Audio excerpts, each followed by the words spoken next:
Good morning, everyone, here from the Temple of Silence in Finland. And I'd like to welcome you into our work on behalf of the clarification of the excuse me, astral plane. And really, it's more than that, because, you know, most of humanity lives in a condition of what we might call kama manas.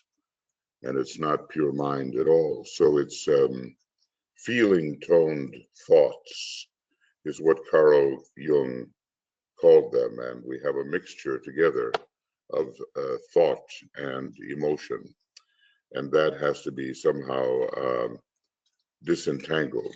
Our entire public discourse seems to be expressing that kind of combination. So the pure kama and the pure manas are also desirable. It's a bit early here in the morning, so I'm, occasionally my voice is down here in the bottom of the barrel. Just forgive me for that. I'll do the best I can with it. Now we'll just have a little alignment. Then I'll sort of welcome you quickly, and then we'll get into our reading of Glamour, a World Problem. And really, of course, it is a tremendous problem when truth is sold so easily ignored just for the retention of personal power. The personal values are emerging like a great dweller on the threshold in front of the possibility of truth and a general purification and clarification of the astral plane. And that has to be dealt with. Well, the next 7 years will be very important in dealing with those matters. So let's just come together a little bit in the silence here.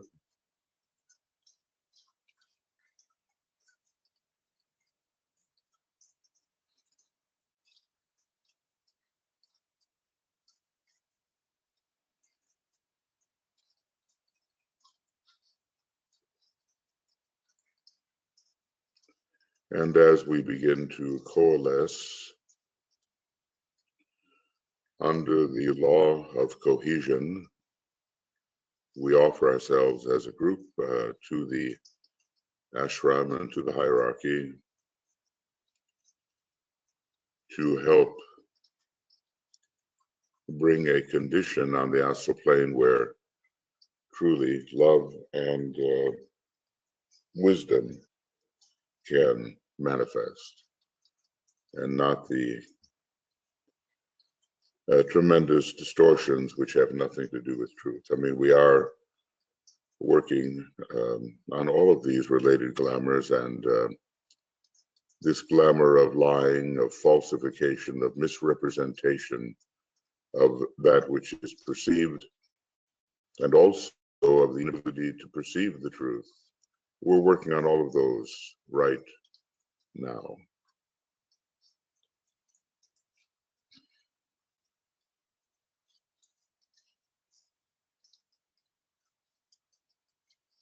And so we offer ourselves in cooperation to the great ones, and we can be perhaps a little extension of the kind of work they do. You know, tremendous work is done from the cosmic astral plane by fifth ray monad masters who have taken the second path of magnetic work. If they didn't clean out our astral plane the way they do, of course, some of it is left to us naturally, but they have very powerful work to do from an exalted level of the cosmos that we can know nothing about, and they do their work. Those fifth ray monads and others who travel to that level, they work particularly on the clarification of the systemic astral plane. So I just want to welcome those of you who are here. You know, I can only do that once. And as you join later, well, okay, that's great. Alexandra, hi. Anne, Annette, Barbara, Catherine, Deborah, Diane, Gregory, Jean-Pierre, Joanne, John, Karen, Leslie, Marianne, Martha, Natnia, Olivia, Risto, Tiu, Vera, Winnie, Zenaidi, and backing us up here are Joe Waltz and Michael Stacy. And thank you. And others will join us as we go along, I know. So let's reading. As I say, it's so important that we have these books in our mind. The book, The Reappearance of the Christ, is being read through as we present in the Ask program. And increasingly, the book, The Destiny of the Nations, will be read through together as we work in the soul of nations and other emergency work on the planet. And here, as we do this glamour work, this wonderful little treatise is being read through so we can gather it in as much fullness as may be possible. So he says here, I have organized somewhat our idea. This is our 83rd program, so we're really, moving along here. And I would have liked tonight to be able to do the extension, an evening extension on the science of triangles, but it turns out that it's not going to be possible for me. So we will let you know when I can begin a weekly schedule on the science of triangles. Right now, it's not immediately possible. Excuse me, I take a little water every once in a while here just to get the frogs out. I have organized somewhat our ideas and outlined the plan under which we would approach this theme. Now take notes as you go along about subjects that may be of interest to you, because we'll have our sort of exchange, question and answer, your statements and so forth. He says, I gave you certain basic concepts and a skeleton outline of the subject as a whole. And today we begin our real discussion. Well, if all that before wasn't real, I don't know what was, but okay, as he says. As you know, it is not my intention to write a long and ponderous thesis on this subject. Ponderous, it has a negative meaning perhaps. It means heavy, or that upon which you must ponder at great length. The books will be compiled from the instructions offered to these groups of disciples. There were 1, 2, 3, 4 eventually, and the 5th group was gradually being formed. It only received 3 members before he discontinued that particular experiment with the disciples and reformed a new seed group of 24, a very important shambolic number. So the books which will be compiled from the instructions offered to these groups of disciples will not be heavy treatises, as are those on cosmic fire and white magic. As you may know, whether through writing or speaking, I've completed a lot of programs on cosmic fire, so basically worked through that book. And now there's progress on the white magic book. Presently, I'm working through the rules for magic on the astral plane, and I'm in that huge rule number 10. So I understand from Joe that you can go to Moria Federation Esoteric Education, and there you will find 31 programs that are pretty much rules for the astral plane. And just go to they're not all of 1 hour length. Most of them are 1 hour. Some of them are very long and some are short. So if you really want to study your way through white magic, I offer that to you. And also on the, I think it's the Makara website, there will be 50 programs that deal with the introduction to white magic and also to the rules for magic on the mental plane. So we've got 80 some programs so far, and probably there'll be double that amount by the time we finish. So you'll have a very extensive study, if you wish, of this, what he calls ponderous thesis. And let me tell you, although white magic is a relatively early book, you know, written in the late 20s and maybe very early 30s, it is a weighty, weighty book that requires tremendous concentration. So anyway, what he's working with here, though, in the glamour books and the telepathy books, so forth, they will constitute a series of relatively short volumes. Not so with esoteric healing. That's a very, very big volume, 700 pages and something. But these books must therefore be packed with information and not discursive in style. So he deems this book, this little book on glamour, as packed with information and not, you know, sort of rambling. It's very condensed. Above everything else, my brothers, these instructions must be of a definitely practical value and must leave the student with the realization that he understands better the subtle world of thought currents and the forces in which he dwells. So, you know, sometimes, well, that's not going to help too much if I change pages. And that he knows better the means he must employ and the technique he must follow if he is to clear his path. Now, there's one of those vivid images. Clear his path from darkness and confusion and to follow on to the light and harmony. I suppose he thinks we live in darkness and confusion, and indeed in many ways we do. You know the old mantrams, which it's well to memorize: lead us from darkness to light, from the unreal to the real. Both of those relate to glamour.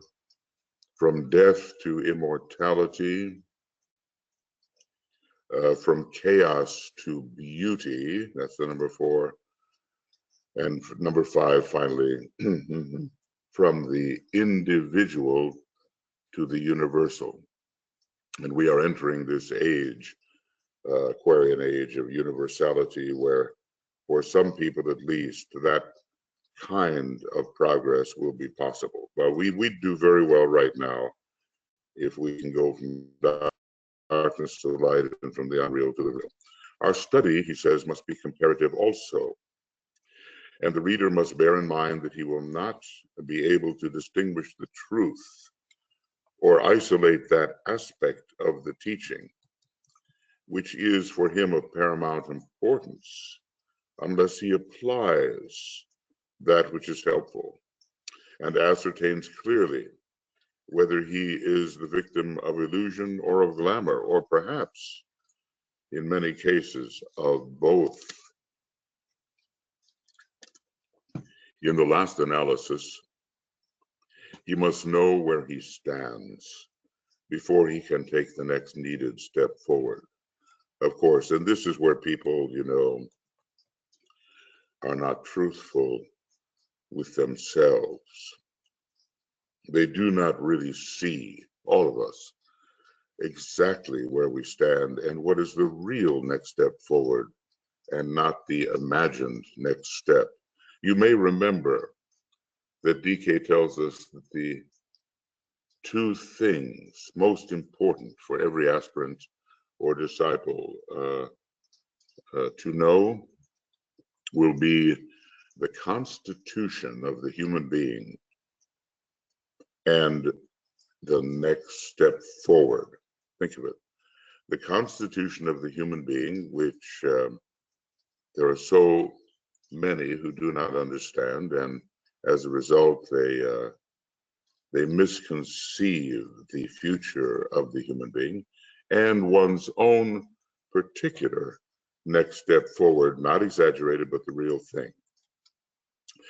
The disciple is the victim, and let us hope the dissipator of both glamour and illusion. Oftentimes with illusion, the word is dispel, but you can use these words interchangeably to a degree. The disciple is the victim, and let us hope the dissipator of both glamour and illusion, and hence the complexity of his problem and the subtlety of his difficulties. How can he see, we might say, how can the disciple see that of which he is the deluded victim? But through our proper means of occult meditation, we are able to distance ourselves from our usual personality states to the degree that we can actually see what is going on in our system. That self-sight is so utterly important, and there big mistakes are made. And of course, under the impress of glamour, observation can be mistaken unless we really, really free ourselves using the occult methods DK has given us to free ourselves from individual glamour.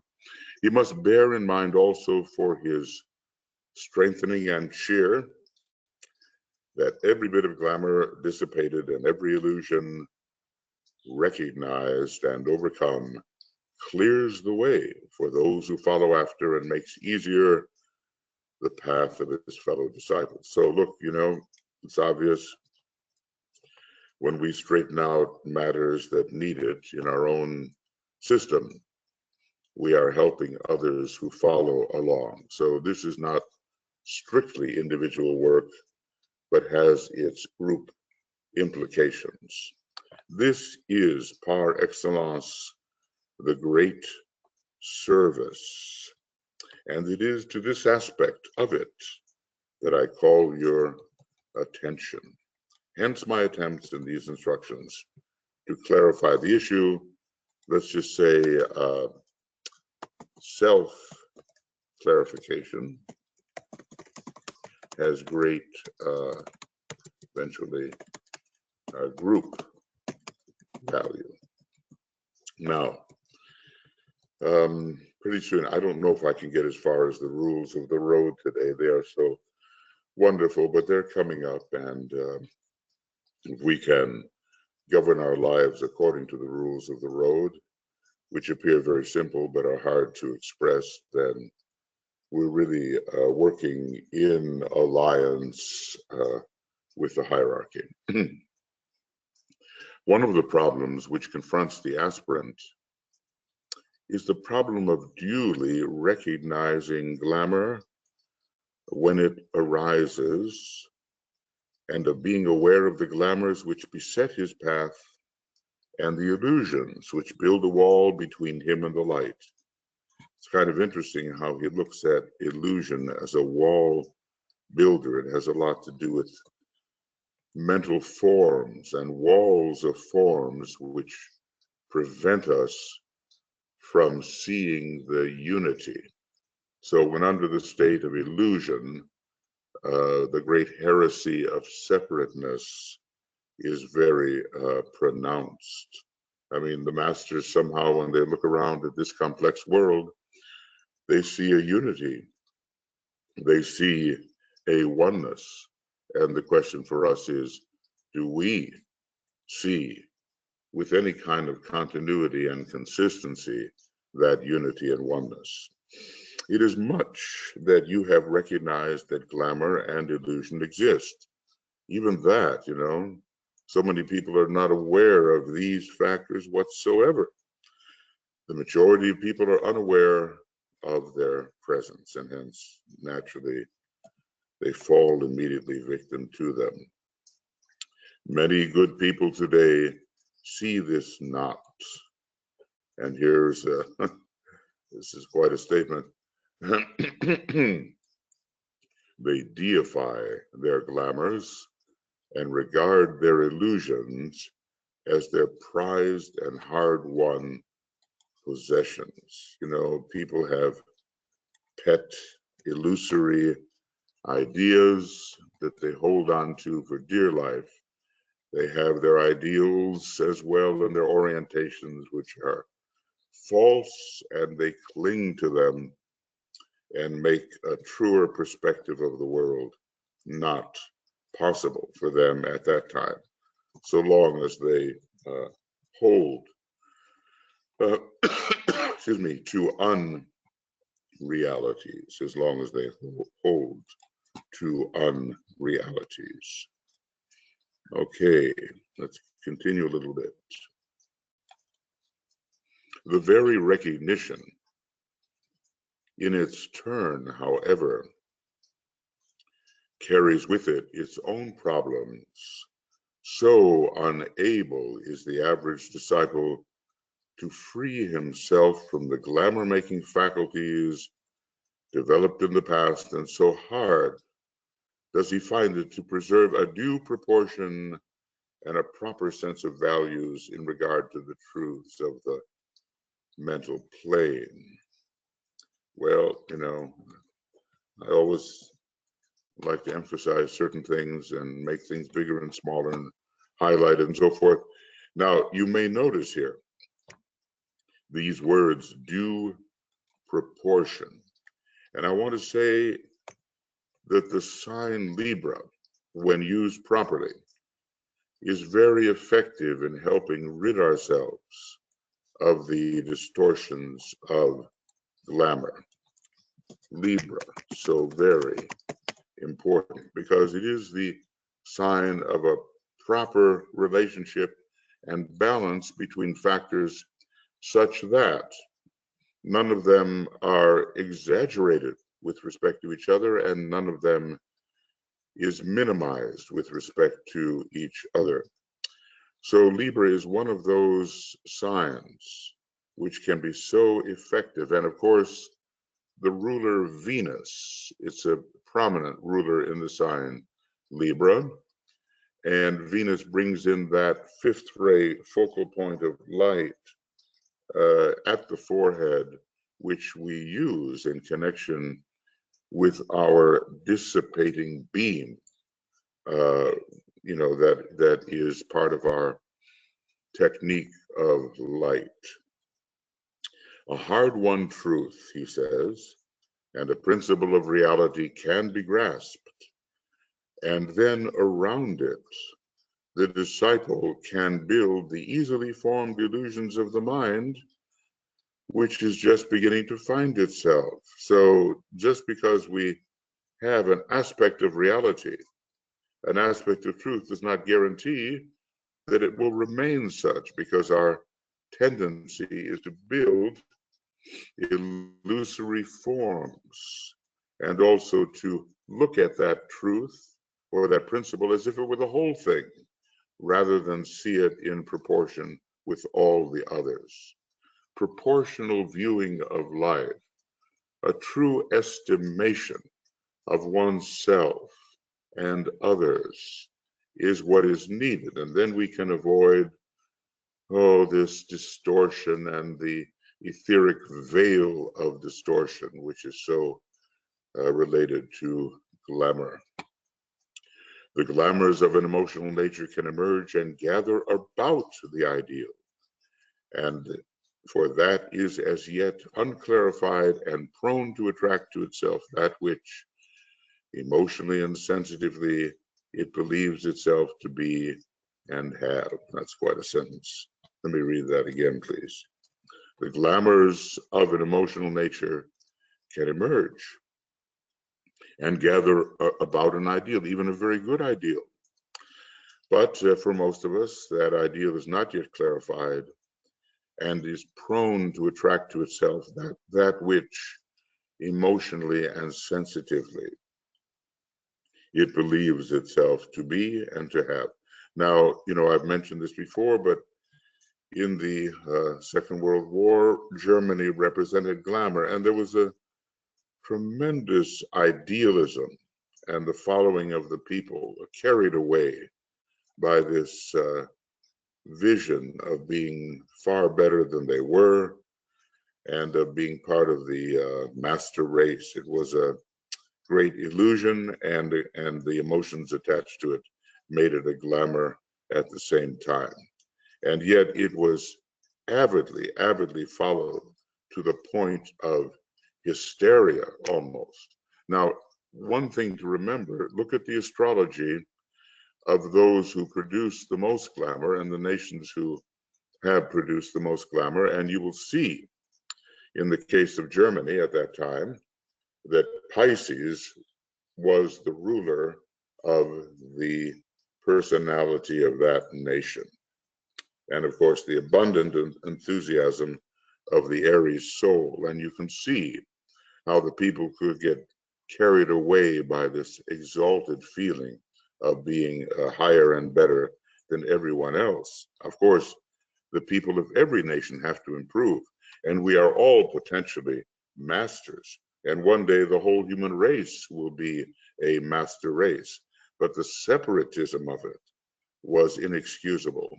And there we probably are dealing with the fifth ray mind of the German nation. I believe DK doesn't say this, but when you see how the Germans think, the fifth ray is very prominent there. Okay, let me illustrate my point from two angles, both of which are entirely in the realm of discipleship or encountered upon the path of probation. And that's what we should be interested in, because, you know, supposedly that is where we stand. We will call them the illusion of power and the glamour of authority. These seem to be bringing in the first ray, do they not? This form of words will show you that one is to be encountered on the astral plane and the other upon the mental. Now, the glamour of authority is even now sweeping through humanity, and we have the rising again of the Nazi movement, and we have many unthinking people who are looking for their Führer, for their leader, and they want to give their responsibility for leading their own life over to a great leader, the glamour of authority. The glamour of authority is a mass glamour in most cases, and demagogues can prey upon it so easily. It has its roots in mass psychology, and is one of the indications that humanity is at the nursery stage as yet, wherein men are safeguarded from themselves by the imposition of some rule. You know, you're thinking here of the 10 Commandments, thou shalt not, and so forth.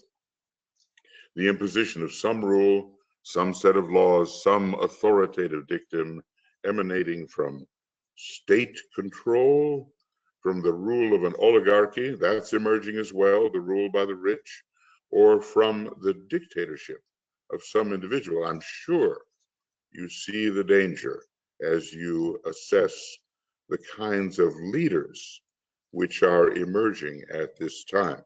It's not just in the United States, maybe that's one of the worst examples, but you know, in Turkey, in the Philippines, in Hungary, and you know, there are a number of these extremely authoritative individuals, power individuals, and there's the willingness of the mass to give over their God-given right to think and determine for themselves and simply follow. This is a part of the last ditch fight of materialism, which DK predicted would be coming along.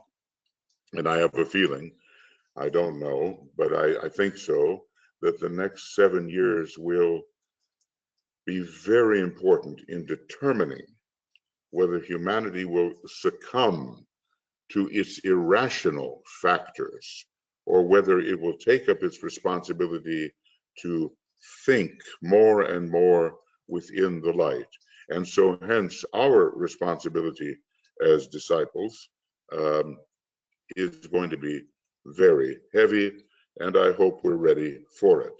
Anyway, this glamour of authority, you can see, I mean, goodness, Italy was swept by it. You know, the Duce, the leader, the German Führer, Germany was swept by it.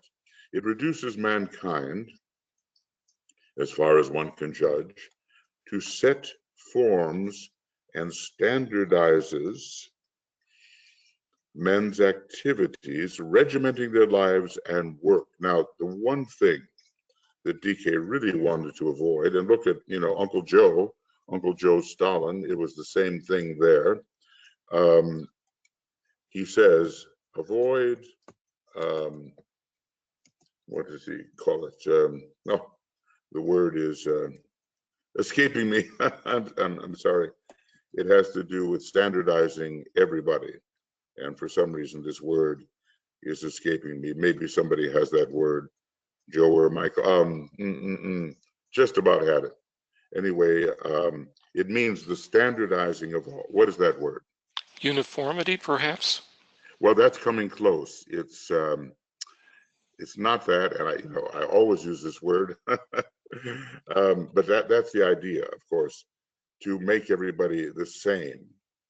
And it's ridiculous that I can't think of it. But anyway, maybe it will come back to me.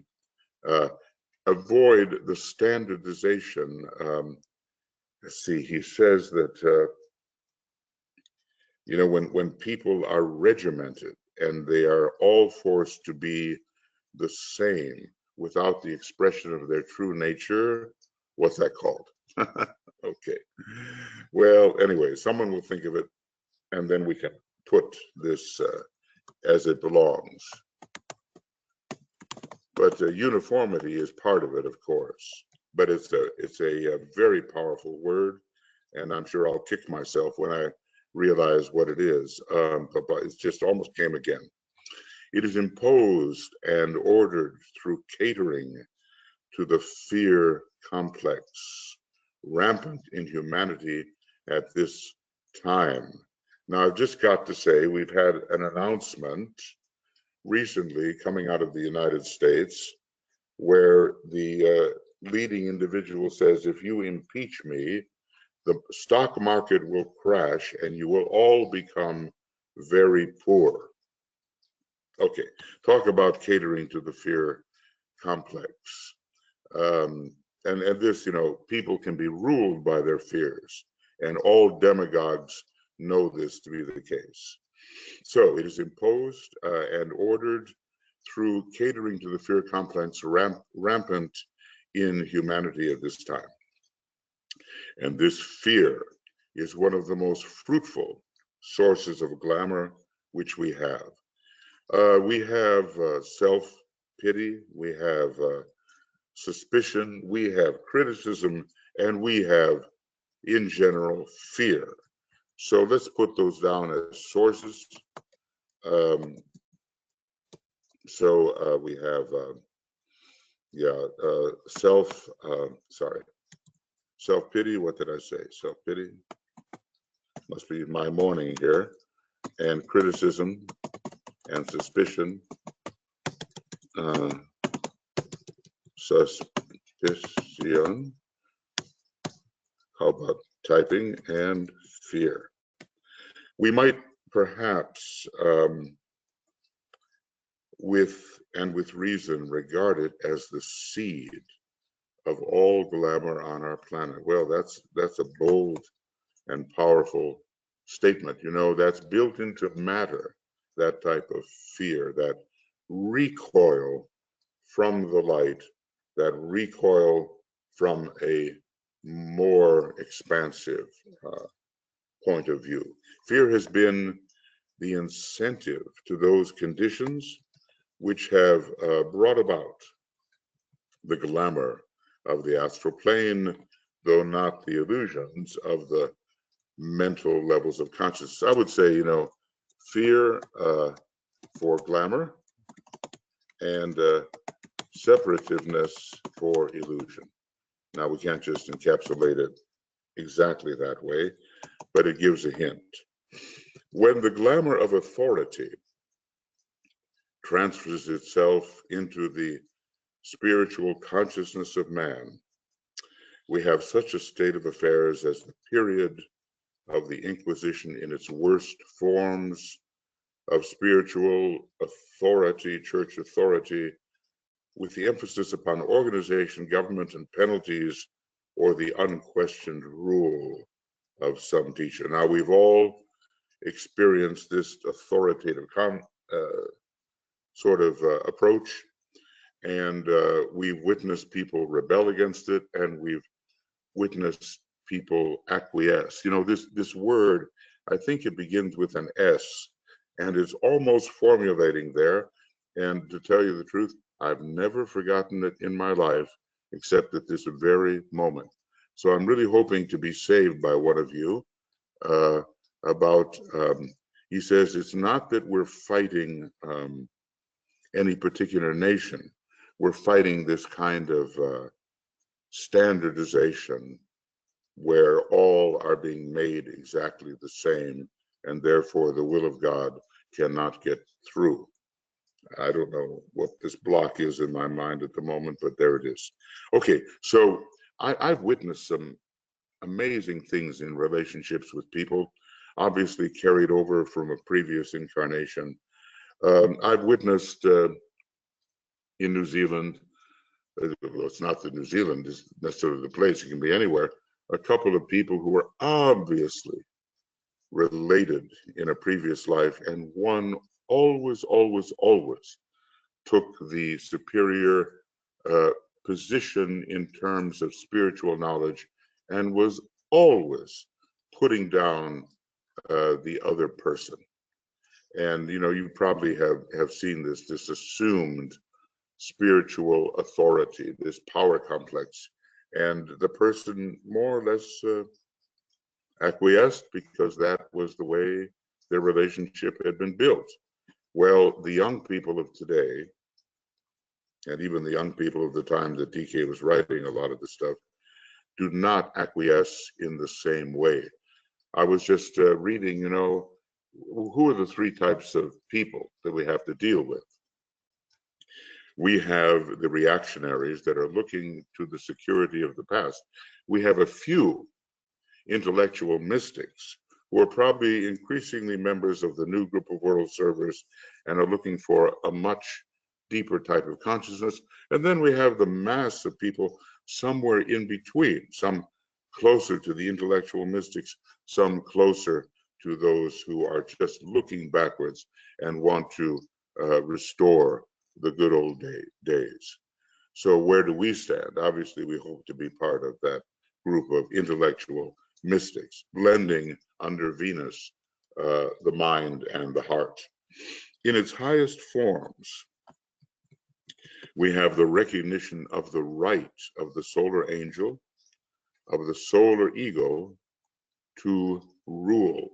Okay, now, but that, of course, is based upon real knowledge of what this solar angel is. I'm sure all of us would acquiesce if we felt a current of energy from what we deem to be the solar angel. We would acquiesce and say, at least it is right to try to cooperate, even if it becomes difficult. So, you know, a human being in a false hierarchy taking authority, and the true hierarchy of angels and of graduate human beings, there's a huge gulf between these things. One has a built-in authority based on merit, and the other has simply assumed power and is controlling others. Between these two extremes, which express the infancy of the race and the freedom which comes when mankind achieves its majority. Its majority means 3/5, you know, it's soul rulership. The real majority of initiations is the third initiation. It's not that humanity is there yet, but the majority, you sometimes say, well, it's like 21 years old, you can vote, you can do all these things, and 35 is looked at as the point of maturity. But between these two extremes, which express the infancy of the race and the freedom which comes when mankind achieves its majority and the freedom of the soul, lie all the many types of intermediate reactions. Now, where do we stand? Hopefully, increasingly, students of our nature, hopefully we are acquiescing, recognizing the solar angel, acquiescing to the solar angel, giving in to the soul of love, which is our truer nature, whatever the ray may be. In illustration of our point, and thus emphasizing the glamour aspect as it affects the disciple and the problems which he faces, what do we find? Okay, and this is about us. Hopefully we are disciples of some degree. A disciple is one who, well, DK has written endlessly about this, but is really developing a mental focus and can now control the astral body from the mind, which is illumined to a degree, and with a degree of consistency, not just now and then and how he feels like doing. Okay, the disciple has freed himself somewhat from the imposed control of an orthodox teaching and from the rule of a teacher. Now, DK is very careful not to assume that kind of authority that says, do what I say, do what I do, all that kind of thing. He doesn't do that. He presents the case and lets us decide. But what do we find here? If you are familiar with the labors of Hercules, you will find Busiris, the false teacher, controlling every aspect of the behavior and thought even of the disciple. And there's a lot of Busiric teachers out there. They get that feeling of satisfaction when you acquiesce to what they say, whether what they say is valuable or not. It's them, it's their personality, and you have acquiesced. Okay, so reread that stuff about Busiris in the Labors of Hercules. It's very interesting. Eventually, Hercules chains his teacher to the altar and departs for wider understanding and knowledge. So we have somewhat, have we not, freed ourselves from the control of this teaching, orthodox teaching, and from the rule, notice the word is rule, do as I say, of the teacher. He stands, as far as he can tell, free from such control. A lot of people, out of Blavatsky or DK or some teacher, they still have that tendency to submit themselves simply because the teacher said so and not thinking about it. Okay. Knowing, however, his essential weakness and the lure of the personality, he is on guard against himself. The inner mentor is always active to advise when he is trespassing into an area which may be dangerous. I'm sure we all have that experience inwardly when we are warned if we are getting near the boundary. Okay, he is on guard against himself and against the ancient rules of control, and learns steadily to stand on his own feet, to come to his own decisions, to distinguish truth for himself. Okay, well, this has to do with the independence of the growing disciple, and yet not the individualism which says, look, I'll go my own way regardless of what the group does. We're not talking about that. We're talking about a blend of self-reliance and group sensitivity at the same time. He learns to choose his way, but like all persons who have not taken some of the higher initiations, maybe the third and onward, he can in due time become enamored of his freedom. Now this is so interesting. There was a disciple, I don't know, was she, I know her name, but I'm trying to remember, was it DAO or something like that? This was a seventh ray disciple. She was an artist. She had a first ray rebellious personality and a seventh ray soul. In DK's groups, the seventh ray souls, the third ray souls, the strictly sixth ray souls, they didn't do so well. First ray and second ray souls did much better, and most occult groups are formed right now of first and second ray types on the soul level, but this person fell victim to the glamour of the independent soul. Now, there really is no such thing, DK pointed out, and she reached a certain point where, she just didn't want to listen to the instructions which were given for the group way of proceeding, and, basically quit the group, or was advised that it was best for her not to continue. I can't quite remember, but I think she just didn't go on. He learns to choose his way, but like all persons who haven't taken the higher identificatory, if I can use such a big word, initiations, he loves his freedom, and automatically then swings into the glamour of his ideal of freedom, an ideal which he has created. In other words, nobody's going to tell me anything. I decide everything for myself, and I'm an independent soul, as if there could ever be an independent soul. There may be individualistic, independent personalities, but the soul is automatically group conscious. He becomes the prisoner of freedom. Isn't that interesting? And we see this working out. And oftentimes, I must say, among first-rate personalities, and maybe some first-rate types in general, this appears. He rejects all rule except that which he calls the rule of his own soul, forgetting that his contact with his soul is still intermittent, and so he's still very personal in what how he's reacting. He demands the right to stand alone. You can recognize here first-rate glamors, can't you?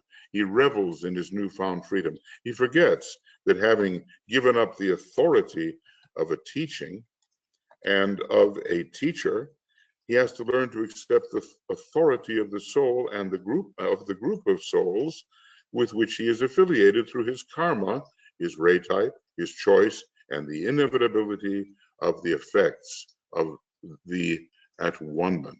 So, in other words, from one trap, he falls into another.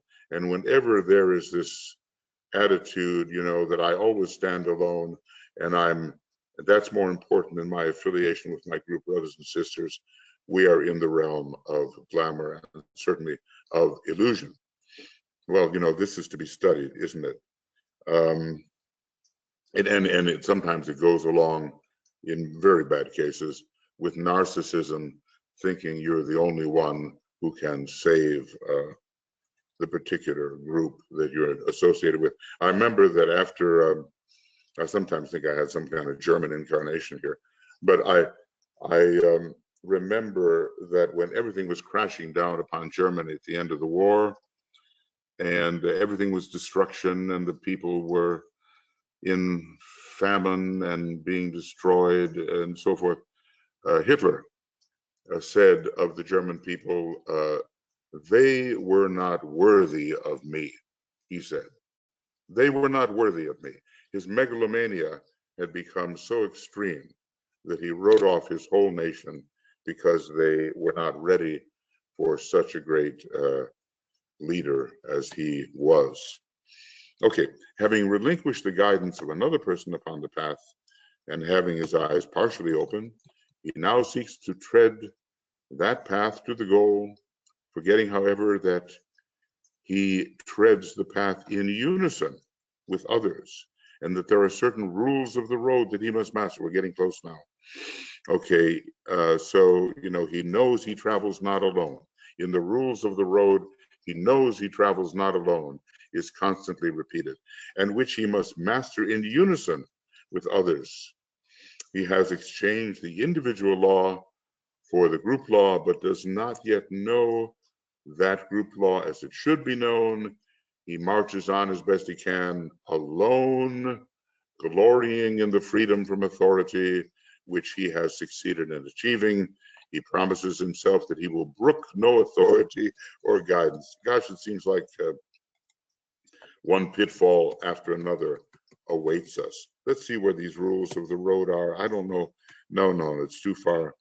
We can't get to them right now. Here they are, the 6 rules of the path, the rules of the road. But we're too far along, or maybe not far enough along. We cannot do that right now.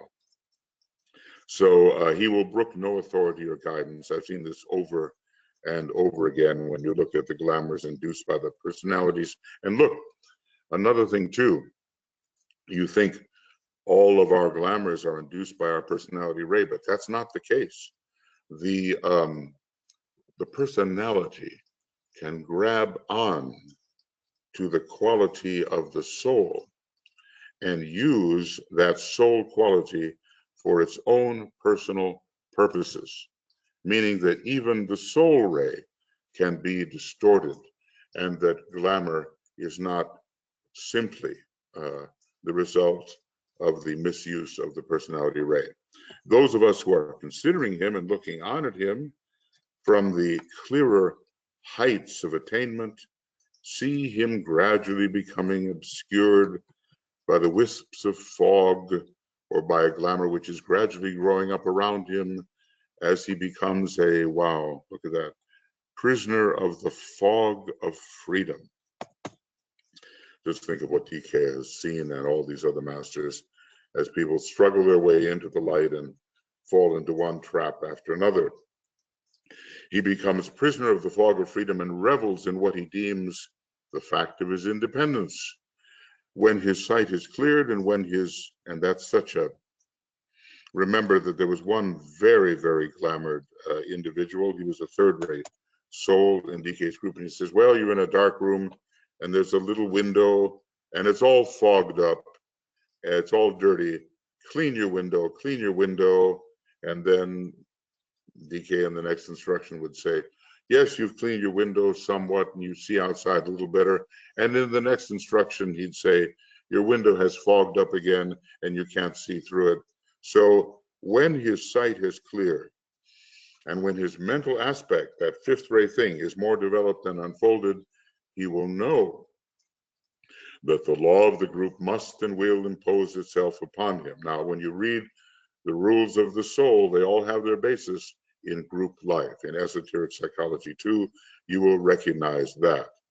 When his sight is cleared and when his mental aspect is more developed and unfolded, he will know that the law of the group must and will impose itself upon him, and that the rule of the lower nature has only to be exchanged for the rule of the soul. Now, how simple, but have we done it? Have we ended the ancient authority of the threefold personality? Have we exchanged the rule of the lower nature for the rule of the soul? And do we discern those moments when, in fact, we have achieved that exchange? Excuse me. This is a group rule and works under the law of the group. He has struggled out of the mass of seekers of the road, those who are looking for the road, the path, the real path, which really begins, I suppose, at the first initiation, and onto the road itself. He is walking the road, but how is he behaving? That's the question. He is therefore ahead of the masses, but he is not alone. DK is, he's kind of preparing us for this constant mantra that he gives. He knows he travels not alone. The soul is group conscious. The second subplane whereon our causal body should be found has the siddhi or psychic power called response to group vibration. Okay, so he's not alone and he's on the road. He is therefore ahead of the masses, but he's not alone, even if he thinks he is. He will discover many others who are traveling the same way with him, and their numbers will steadily increase as he progresses. There's a book by the German author and thinker and mystic and psychologist Hermann Hesse. And he wrote all about the mystery schools in a book called Magister Ludi, which was all about the leader of a mystery school. But okay, what was I going to say here? Further, yeah, the book is called The Journey to the East. And it's all about the traveling towards the light of the sun and being joined by ever more of humanity who is going in the same direction. And some of the very famous people are there. It's a journey to the light. I get goosebumps when I think about it, but I read it 50 years ago. It's a very inspiring book. So he's ahead of the masses, but not alone. He will discover many who are traveling the same way. The rule of interplay, of travel, and of group recognition and work and service would impose themselves upon him until he finds that he is a member of the new group of world servers working under the conditions which are the rules governing their activities. Now, I'm going to stop there right now because it's given us a very beautiful goal. To be a member of the new group of world servers is not just say, oh, well, I'm helping people, so I'm a member. Well, not every man and woman of goodwill is necessarily a member of the new group of world servers. As a matter of fact, I may have said this before, but look, it's composed mostly of those who have achieved the second initiation and beyond. So to be a true member of that group, you're supposed to be on the outlook for those who are in the process of taking the first initiation. Or maybe they are showing signs of taking the second initiation, and you are to identify who they are and help them along. Well, that tells you that you have taken the second initiation. So there's membership in the new group in a casual way, and then there's that definite membership from those who have truly entered the stream at the second initiation. All right. Well, now in order to, I know I'm stopping in a strange place, but I just have to do it because I've talked long enough. This is page 47, and it was page 43, and no, page 48. And let me just go backwards here just a little bit.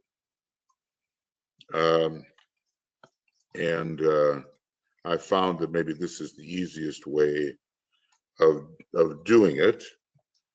And so that the next week when it comes up, I won't get lost, Oh, what is that word? It begins with an S. Someone has to help me out of this. Oh, it has to do with standardizing everybody. Oh, it's just on the tip of my tongue. But maybe I can, with profit, learn from this experience, because when it comes up again, I will never forget it. And hopefully the same for you. So this is the 24th. This is the end of our 83rd, and we've gone from 43 to 48. And we're going to start number 84, an important number, 7 times 12. Academic readings, and it will be, let's see, on the 31st of August, we will continue somehow reading number 24, and we're at page 48, and we will go on how best we can. All right. Okay, friends, that was a long reading. Took but really important stuff, because it tells us that fine line. We walk the path in balance. We take the noble middle path. Right now, we're taking the path of soul. We cannot yet submit ourselves to the entire path of spirit, guided by the monad, increasingly after the third initiation, nor can we fall back into individualism and self-admiration and all kinds of personality focus. Take your eyes off your little personal self, he tells us. We can't fall back there. We're treading the noble middle path of non-distortion. All right, so now let's have, before we do our meditation, and we will next time, we will take up, I think we can, the rules of the road. I hope so. And I'm just going to read the first one to give you an idea, and maybe you've studied these. I was once teaching in Denmark, And the wonderful man who was sponsoring all this, he says, "Why are you teaching us all this simple stuff? Rules of the road, everybody knows that." You know, he was an Aries type, and he had a first-rate personality, and he was quite gruff, wonderful guy. And I said, "Well, you know, this is really, we've got to do this." And within a month or two or three, everybody had disobeyed just about every rule of the road, you know. So it was completely correct. The road is trodden in the full light of day, thrown upon the path by those who know and lead. Naught can then be hidden, and at each turn, a man must face himself. They're wonderful. They're just wonderful. And if we could live according to them, we would eliminate so much glamour. The very last thing that is said in them after all the rules are gone through, he knows he travels not alone. All right, and then we'll get on to the illusion of power and all the rest of it. Okay. So now it's your turn. I know I do this differently than Francis. He has a wonderful way of doing it. And I don't know, it's just the Aries approach, I guess. It's just different. So if you have questions, thoughts, or ideas, the destiny of the nations has, okay, Anne, I'm looking here. Is it, well, yeah, these are all open webinars. Yeah. And the destiny of the nations is all about when Tuija presents the Soul of Nations broadcast. It's there that we will be reading the destiny of the nations, okay? It hasn't, so has it started is what you're asking maybe. Yeah, it's been going on, and increasingly we will be using that book. Okay, there we are. Okay, I'm following the YouTube programs. Thank you. Okay, great, Anne. Thank you. Homogenizing. That's an interesting word. It means, in a way, to make all things the same. You know, when you use it in milk, you break up all of the particles, and you have a much smoother type of liquid to drink.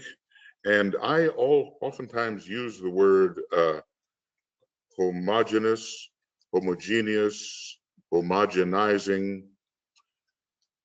And what it means to me is to turn the multiple perceptions of distinctness in this world of Maya into the perception that everything is the same.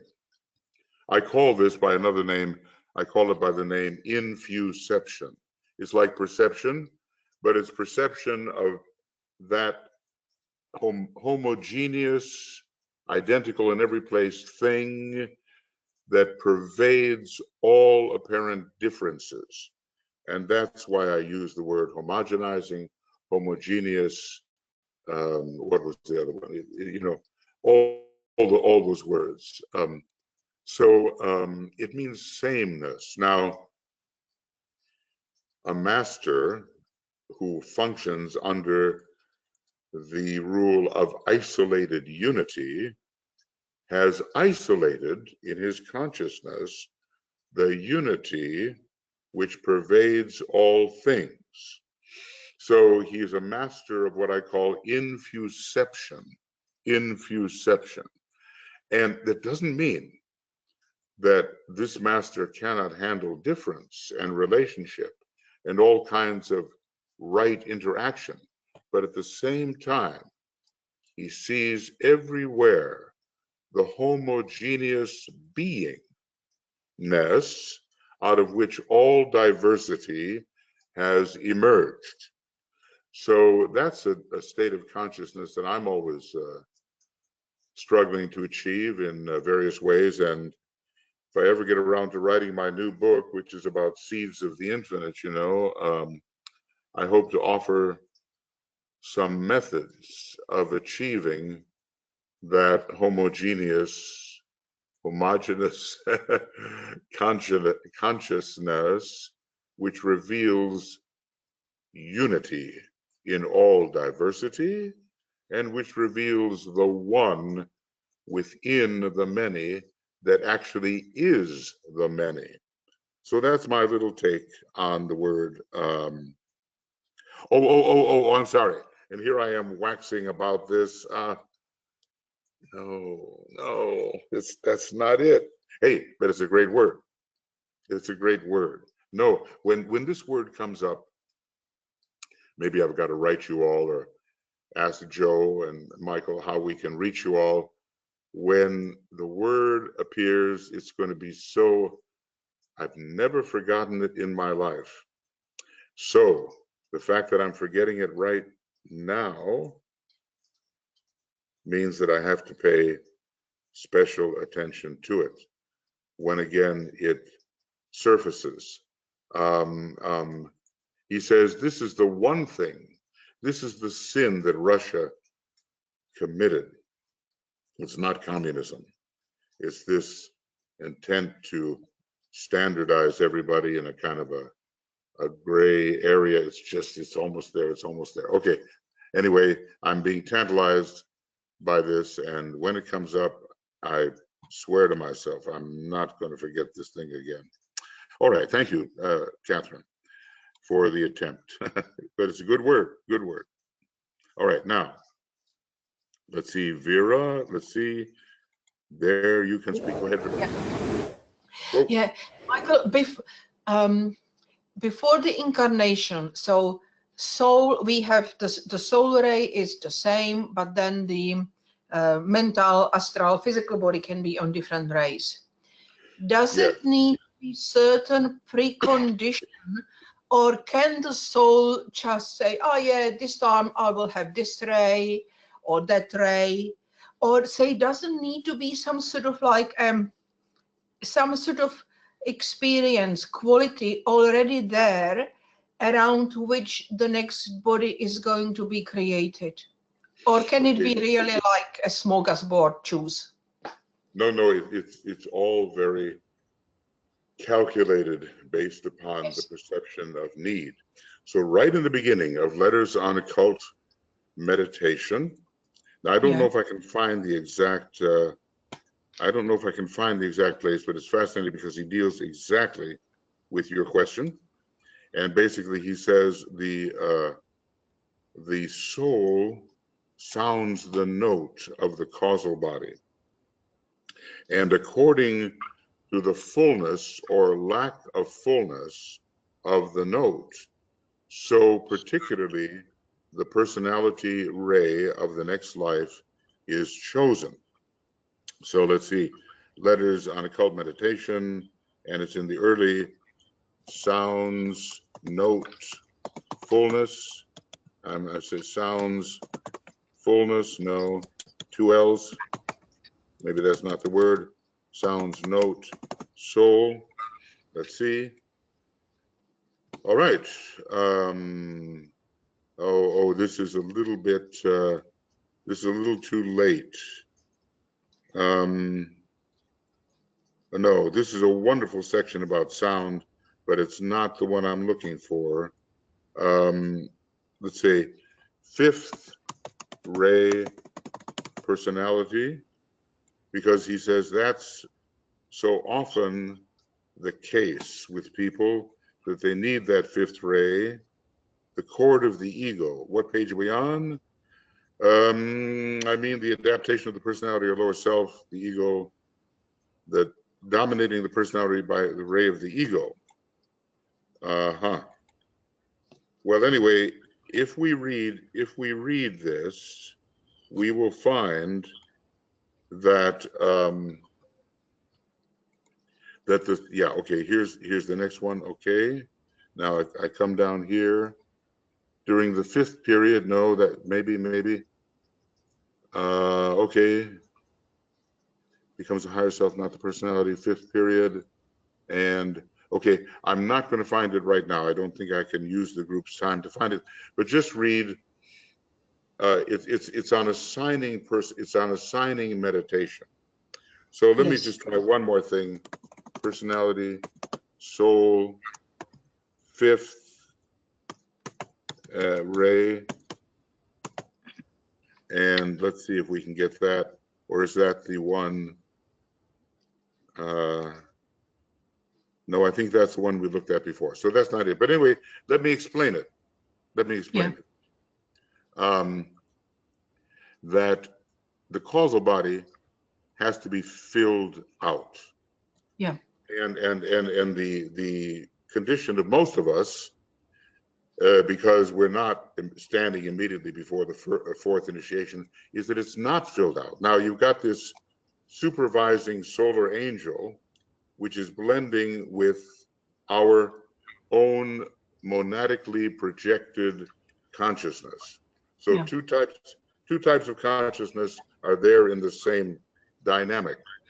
And more as we go along, specific needs are determined to fill out the causal body. So there's a sounding of a note which occurs before incarnation and tells the solar angel, or whatever it is within us that's building all this, what is the quality needed, what are the rays needed. Now, look, it can be the same ray for a number of lives together on the personality or the mind. And look, even the soul ray may be changing. In two cases, in the case of HSD and ISGL, the soul ray was changing from the sixth ray to the second. So a soul ray can change one time, maybe even twice, 642, like that. So that is a complication. And but the solar angel knows this stuff, and it can choose anything. Alice Bailey said a disciple can have any ray on any vehicle. She basically said that, though it's probably a very rare thing. But look, even a fifth ray physical body was predicted by DK for a certain disciple. And in examples, he even had fifth ray astral bodies. So is it like a smorgasbord? Yeah, you can choose anything, but it's all based on great forethought and the intelligence of the solar angel in combination with your own vision, because now you have progressed to the point where you are alive and well within the causal body before incarnation. Does that clarify things a little bit? You did clarify. Thank you. Thank you very much. I wish, look, this is my morning for not being able to find things. I'm sorry. Michael? Yes, Michael. John Pluta has a long question. Yeah, I can see that. I'm kind of looking at it, and thanks, Mike. Interesting, there's a contradiction between what was earlier read tonight, such as not simply following the rule of a leader via glamour, or illusions such as expressed from a governor, president, or mass media, versus the individual who's finding and working with his, but the master is so eminently reasonable, and the master is working on soul levels, and the master is really part of yourself, and is not an authoritative sort of dictator. The master is you inside out. It's a great difference in identification. So it's not really a contradiction. The master in the heart is what we actually are. And I remember once, it happened to me, we all have our spiritual experiences, but I saw a picture of the hierarchy in my mind, and there they all were, at least the ones that we're familiar with, and they were all the same being. I just realized it's just all the same being. They were distinct, they were different, but they were the same being, and I was that being too. So it's a different kind of approach identificatorily with the master than it is with a dictator or someone who doesn't know you, someone who's just laying down their own rules. Anyway, master of the heart, which understanding may actually be slightly different or diversified from a group understanding, and as such may have something to add to the group. Yet if it is a group working from the personality level, when thinking it is working from the soul level, glamour, such a group could be making all to conform to such a group and miss the actual soul quality. Yes, this one has to add.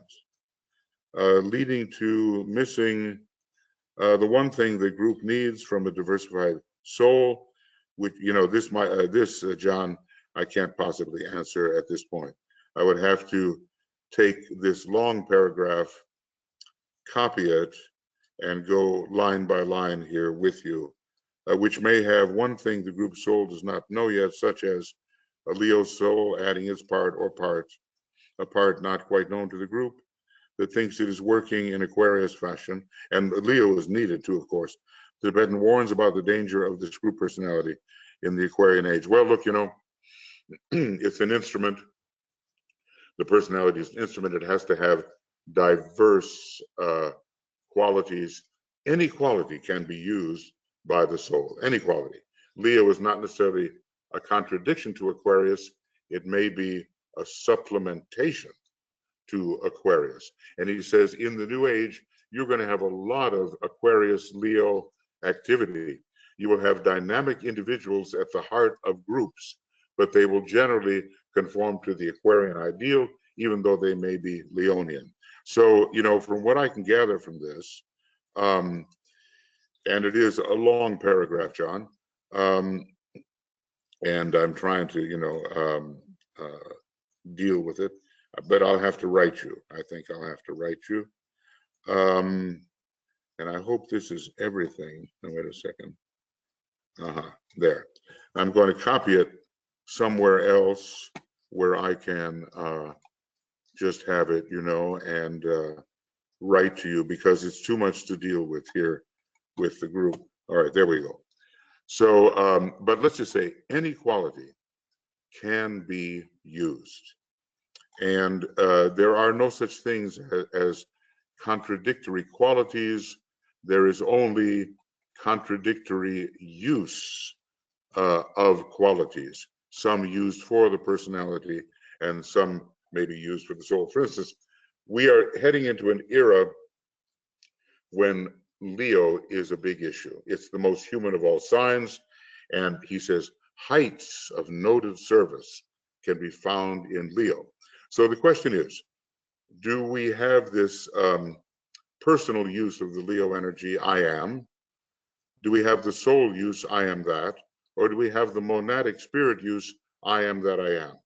Quality is neutral, but it can be used positively or negatively according to our personality or soul orientation. So let's just say whatever you bring to the group, whatever anyone brings to the group, if they have the group consciousness burgeoning in their mind, in their awareness, it can be used. And when we conform to what a master says, we are doing so because we recognize intuitively the correctness of it. We're not being dictated to.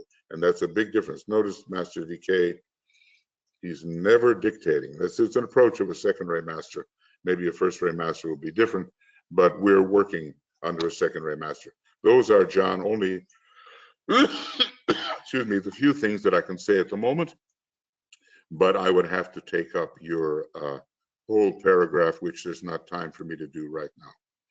Okay, going on.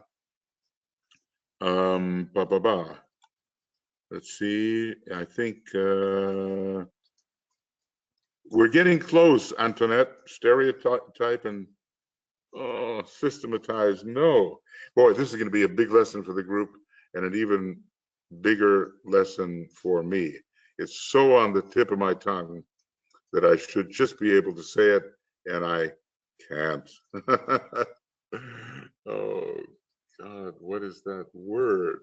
It must be that something in me is holding back the recognition of the word, because it's so important that when I get it again, it will be so impressive that I will not possibly forget it.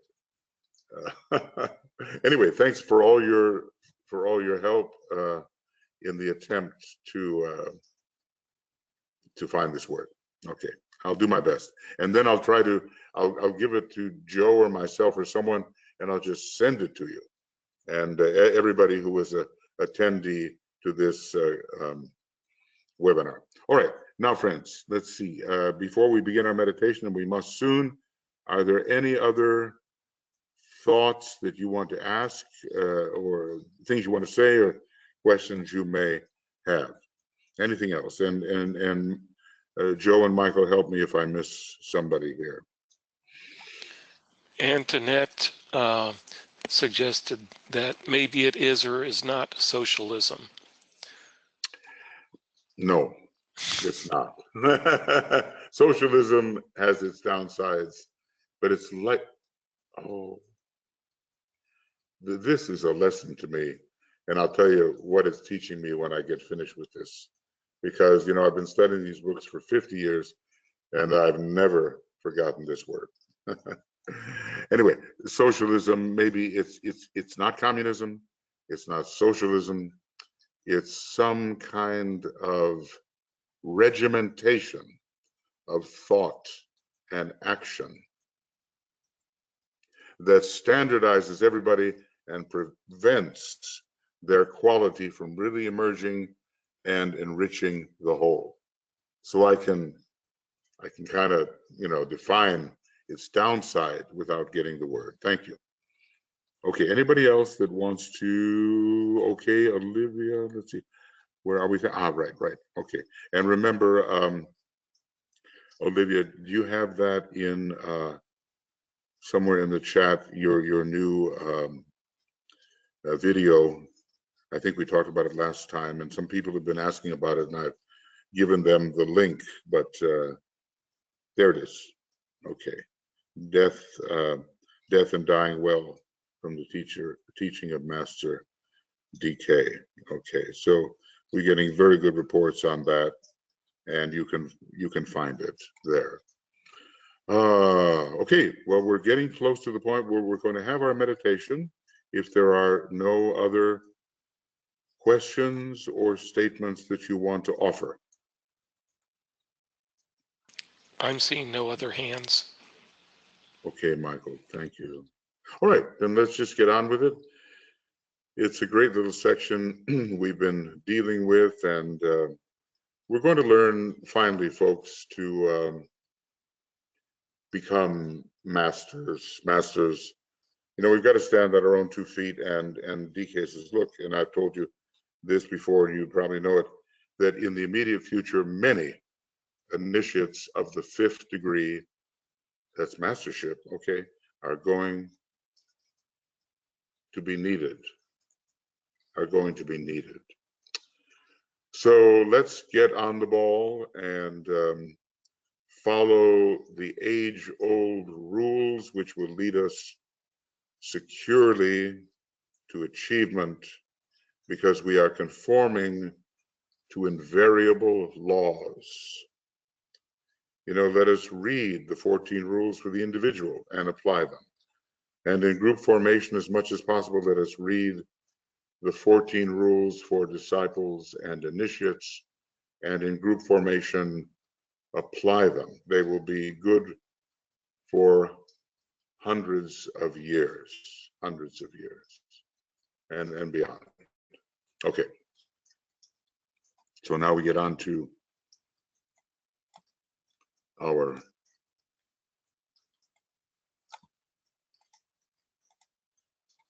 okay, good.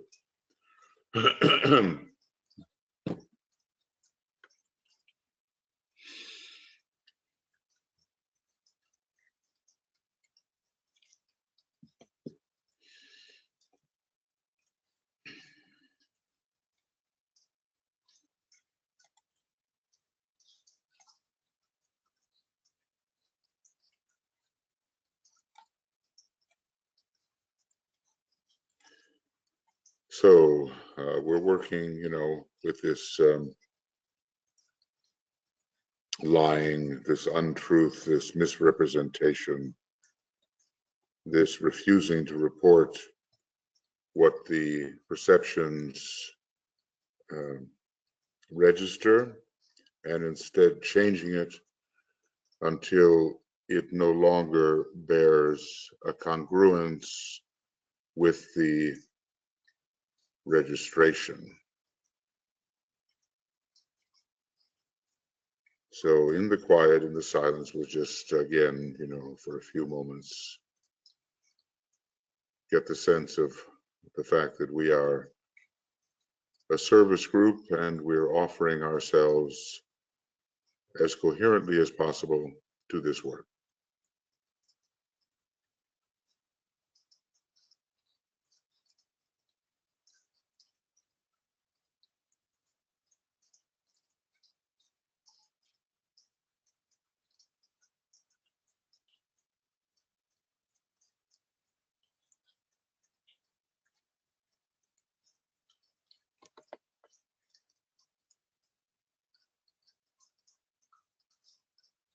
And you can feel, there's a gathering of the energies of the group, no matter where we may be located, in time and space and geographically.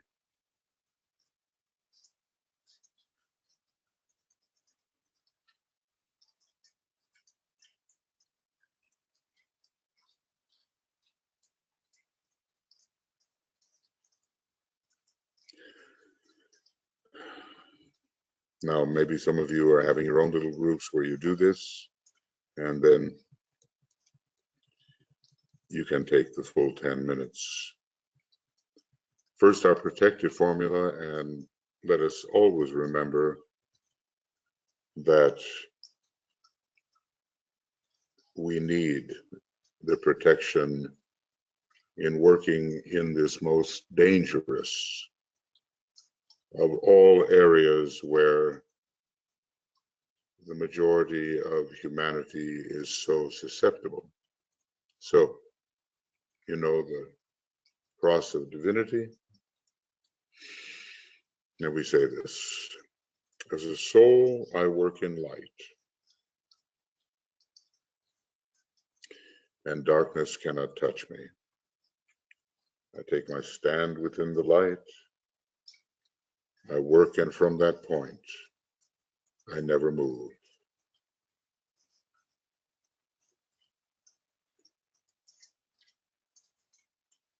And that cross of light appears before us, and in a way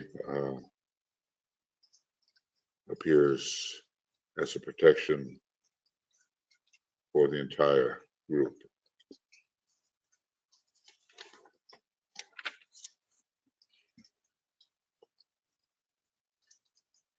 And we visualize that.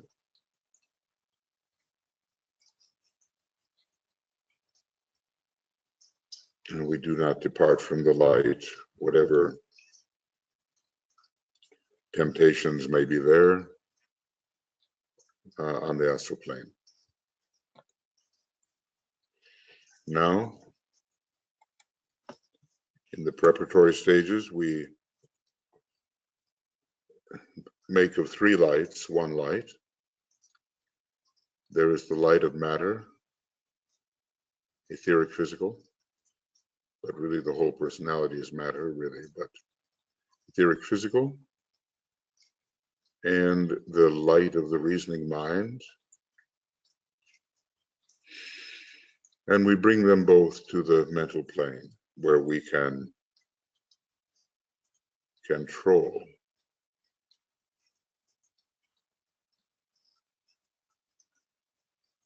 Two lights are one, the vital light of matter and the light of our reasoning, clarifying mind. We visualize that.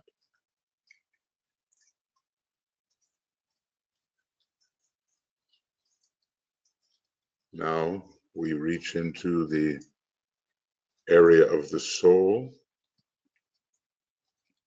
and acknowledge, imaginatively at least, that we are contacting the supervising angel of the presence, solar angel, angel of the presence. Spend a moment in that contact.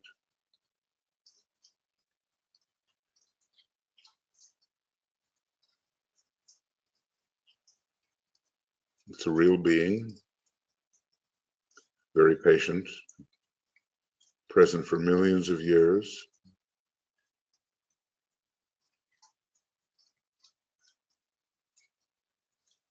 and bring down that light we contact when we contact the soul, bring it down onto the lower mental plane, probably the 4th level, and merge it with the other 2 lights. 3 lights now merge into 1, the fusion of the 2 lesser lights with soul light. We spend a moment visualizing that.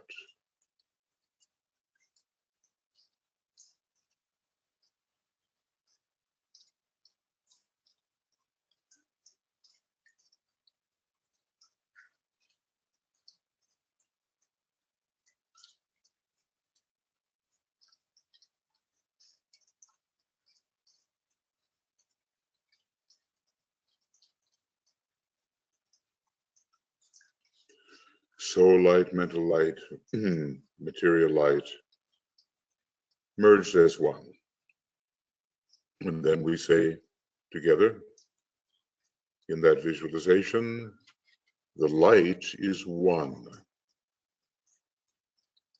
And in that light shall we see light. This is the light that turns the darkness into day.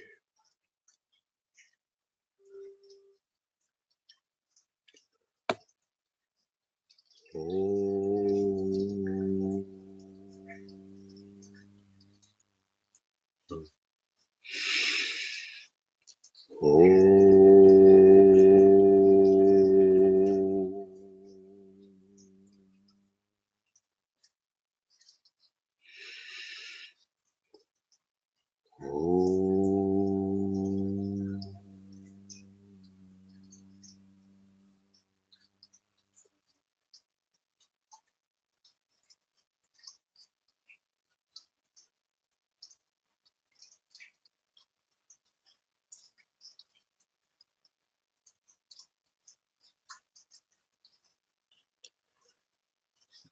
Then the formula. And as we use this formula, we visualize a great searchlight being turned on, and that light, that beam, which both discovers and destroys, is turned upon the astral plane as we visualize it.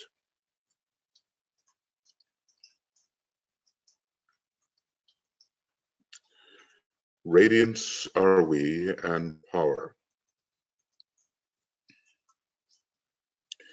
We stand forever with our hands stretched out, linking the heavens and the earth, the inner world of meaning and the subtle world of glamour.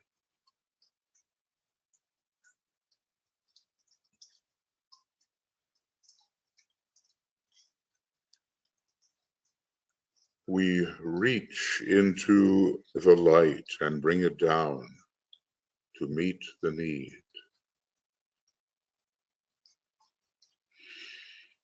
We reach into the silent place and bring from thence the gift of understanding.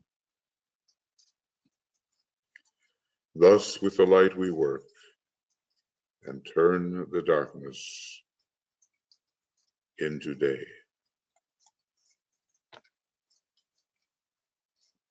So our beam extends out onto the astral plane. It reveals where the glamors are to be found, and it is powerful as we use it in the dissipation of that glamour. We will strengthen that beam now with the spiritual will from the monad, from Atma, from the soul itself. Will fortifies our being.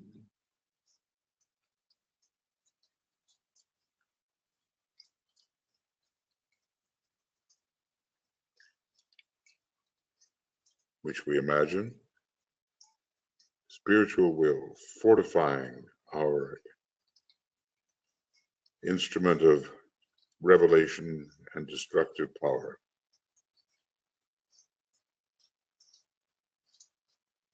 With power upon its beam, the light is focused on the goal.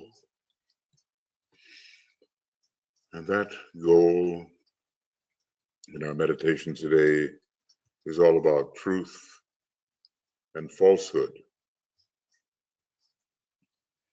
It's about the tendency to think falsely, speak falsely against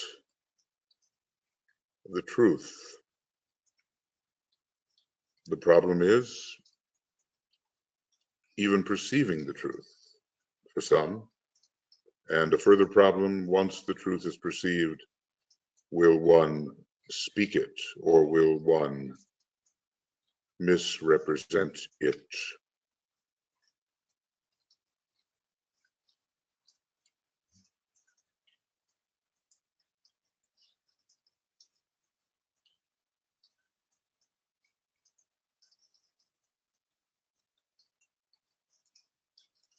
So it's all about the tendency these days to live in a post-truth era. Truth doesn't count anymore. You can make it up, you can lie, you can say whatever you want without connection to the facts. So we know with the fifth ray how important is truth. So let's just think for a moment about the consequences of this kind of misrepresentation of the truth. What are the consequences? What does it do to humanity?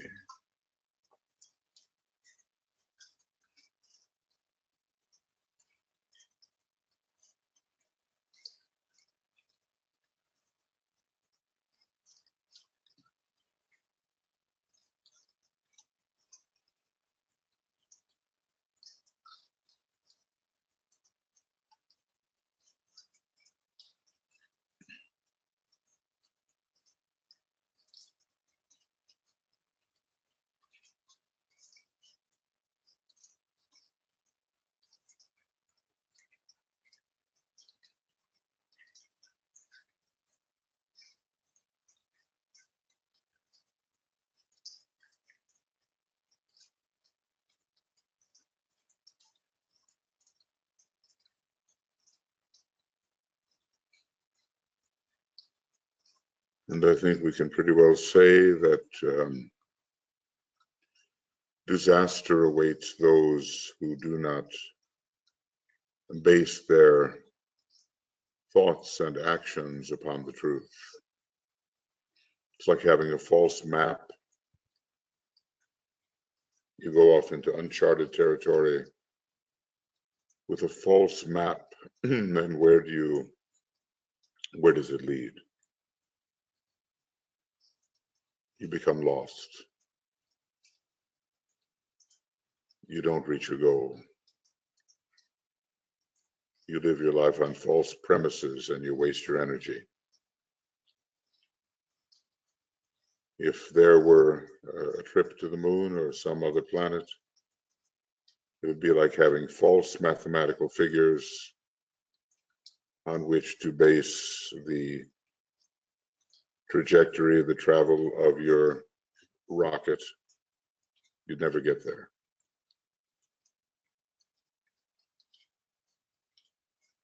So we would have then a misguided humanity. But now we'll deal in our own way with this glamour by using the words of power.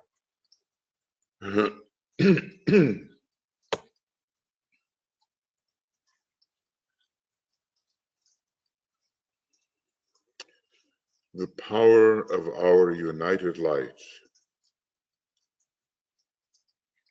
prevents the appearance of the glamour of lying, of misrepresenting the truth.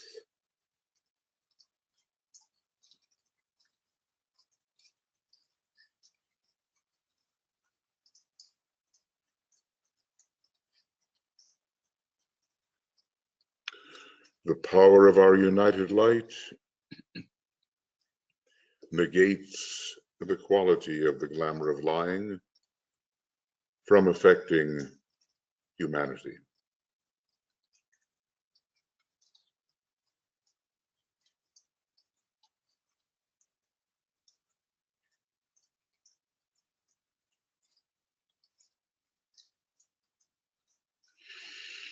The power of our united light destroys the life behind this glamour of misrepresenting the truth, of lying. Now we're going to work with these words of power in the silence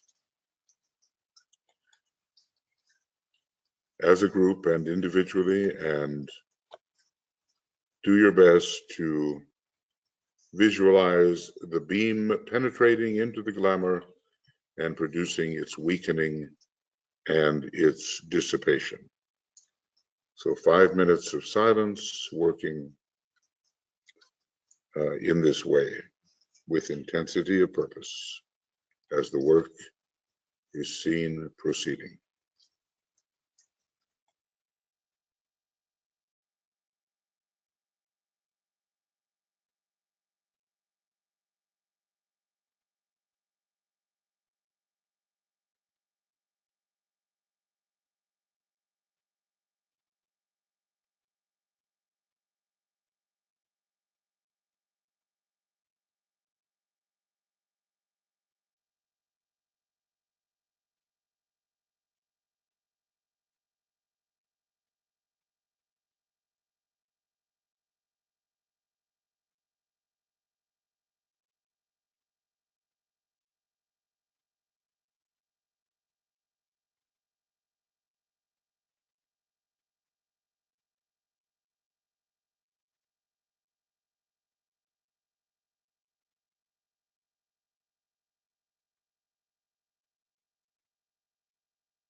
And I think that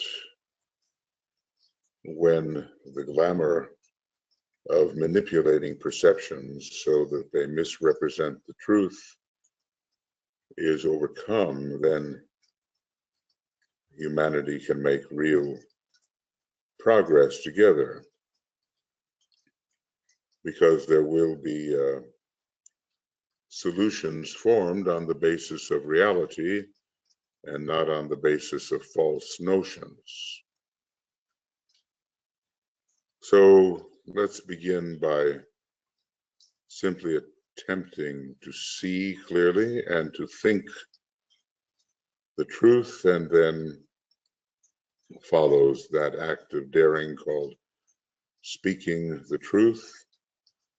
The first ray gets involved. DK calls it truth through absolute fearlessness.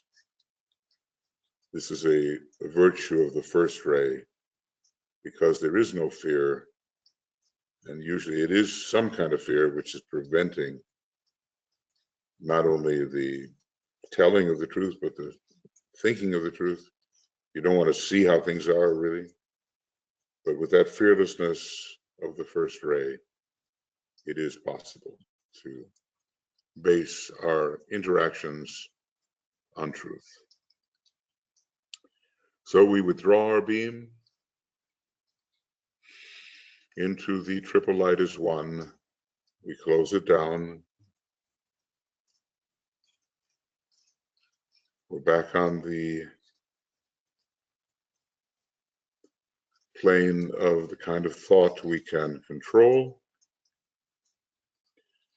And we'll reawaken the beam when we have more work, and when you're doing your own individual glamour work, which I mean, it's very much like this, only it has to do with your own liabilities and exaggerations and distortions and so forth. You can turn on that beam again. It'll be an individual beam. So let's acknowledge, act as if we have accomplished a little something for the clarification of the astral plane, and for the elevation of desire, and for the non-distortion of the truth. And we'll sound the Om together 3 times. Descending from the mental through the emotional to the physical plane.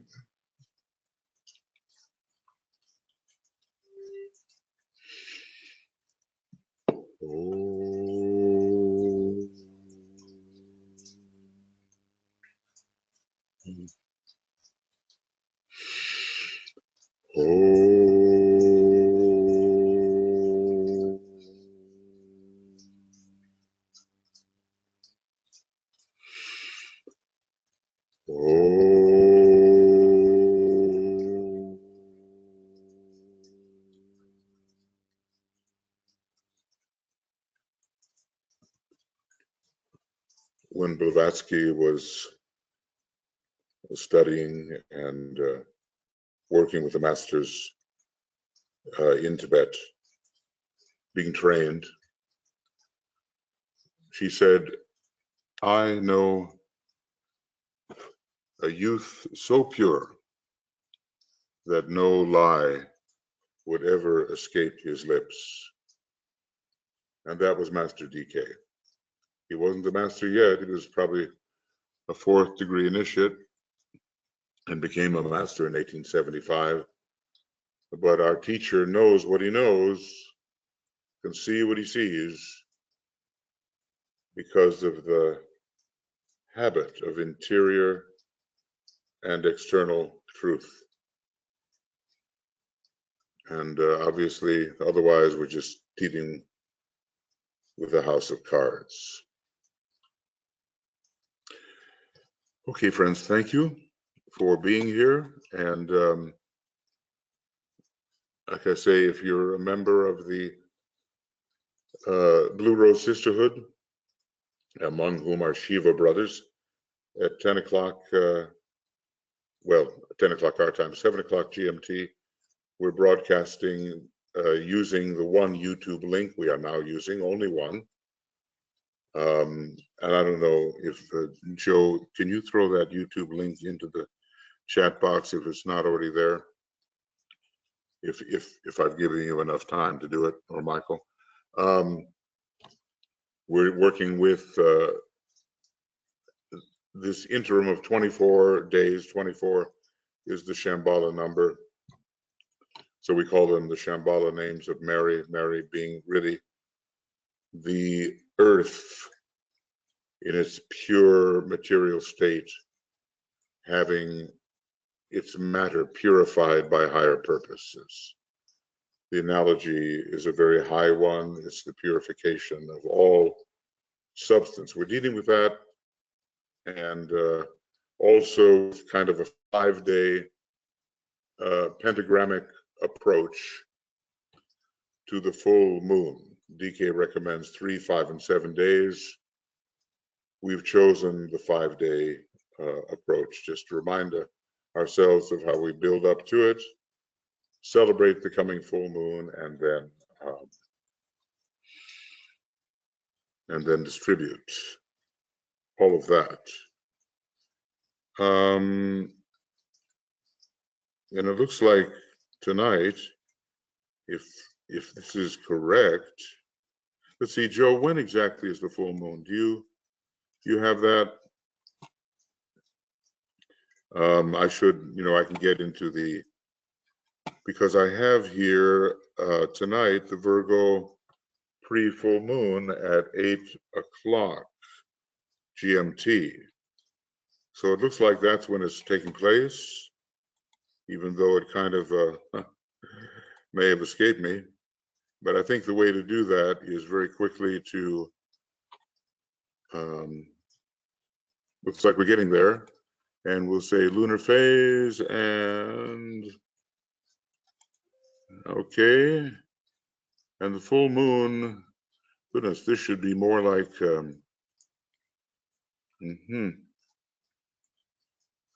right. This maybe should be the night before, but maybe I agreed to do it on the 24th. Okay, well, if it says the 24th, I'll do it on the 24th. Probably the night before on the 25th would have been a better time for me to do it, but since it's all gone out, I'll do it tonight, and the moon is in Aquarius. Well, I don't know how that happened. Anyway, thank you for your attendance, and we will be with you. Looks like 7 o'clock tonight, 8 o'clock tonight. Still more things coming. It will be a webinar this evening for the pre-full moon, and it will be a broadcast at 11, well, it will be at 7 o'clock for those who want to participate or are thinking participating in the Blue Rose Sisterhood. So friends, farewell for now, and we'll be working together. All the best, and we'll make this available as soon as we possibly can, the video of this. And I'm not sure, again, exactly where it goes. It may be going on Makara or YouTube, I'm not sure. I'll try to be more clear about it, but it will be soon available. So all the best to you, lots of love, and we'll be seeing you as the full moon in Virgo is approaching. Okay, many blessings.